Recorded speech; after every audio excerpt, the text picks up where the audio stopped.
Hello बच्चों, चलिए प्रश्न को पढ़ते हैं। प्रकाशिक समावयवियों की संरचना बनाइए।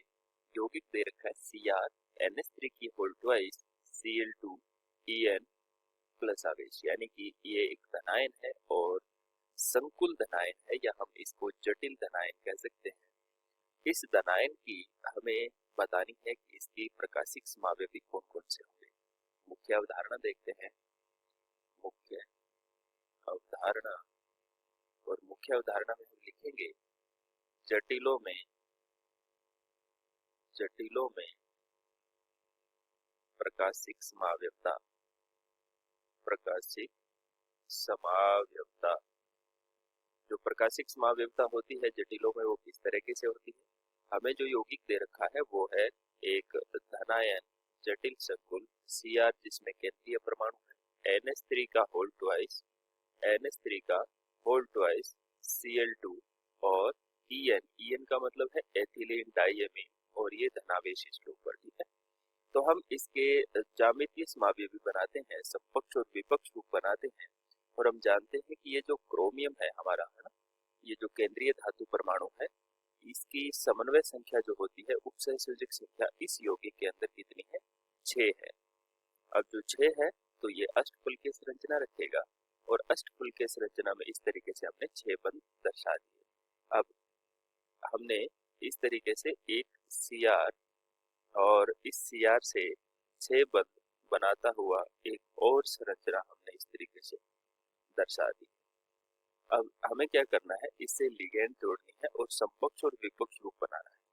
तो समपक्ष रूप में क्या होता है, जो समान प्रकार की लिगेंड होती है वो बिल्कुल पास पास होती है। जैसे NH3 और NH3 जो एक समान लिगेंड है तो वो एकदम पास पास में होगी, और ये Cl पास पास में हो गई।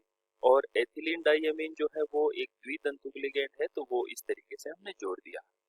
और ऐसे ही अगर हमें विपक्ष रूप बनाना है तो मान लेते हैं कि यहाँ पर हमने En जोड़ दिया और इन दो बंधों से, और यहाँ से हमने अगर NH3 जोड़ते हैं तो एक NH3 बिल्कुल इसके विपरीत दिशा में यहाँ जुड़ेगा NH3, ठीक है। और जो Cl है ये इस तरीके से। तो ये हमारा जो है समपक्ष रूप है। ये कैसा है? समपक्ष है। और ये वाला कैसा है? विपक्ष रूप है।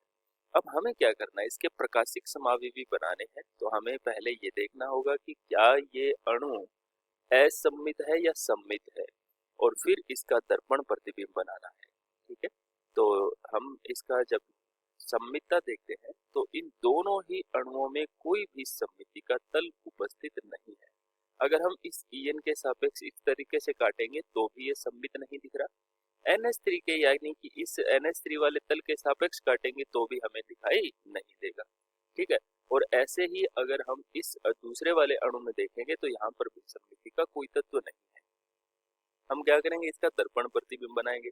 और जब भी हम दर्पण प्रतिबिंब बनाएंगे तो पास वाली जो लिगेंड है वो पास दिखेगी, दूर वाली लिगेंड दूर दिखेगी, और हमें कुछ इस तरीके की संरचना प्राप्त होगी।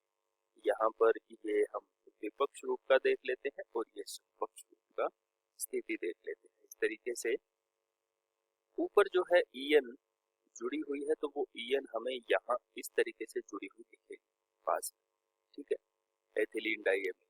और फिर इस बंध से जो पास वाला बंध है यहाँ पर Cl जुड़ा हुआ दिख रहा है, और जो दूर है यहाँ पर NH3 और NH3 दिख रहा है, ठीक है, इस तरीके से जुड़े हुए मिलेंगे।